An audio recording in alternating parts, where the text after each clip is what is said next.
Good morning. আবার একটা নতুন সকাল।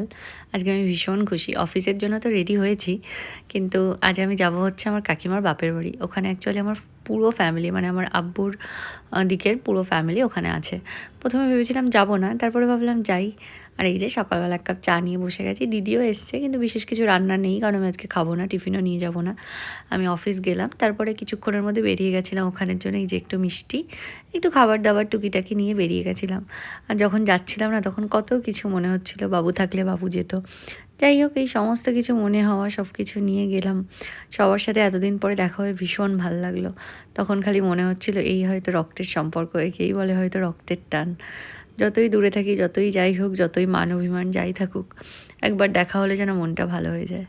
আর এই যে ওদের আজকে হয়েছিল বিরিয়ানি, আমরা সবাই মিলে একসাথে খেতে বসেছিলাম।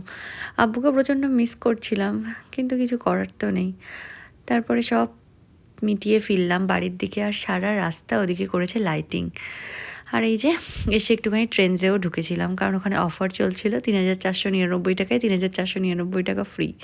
মানে ৭,০০০ টাকার কেনাকাটা করলে ৩,৪৯৯ টাকা ফ্রি, এরকম একটা অফার। যাই হোক, ওখানে গিয়ে সেরকম কিছু পছন্দ হলো না, তারপরে বাড়ি। টাটা।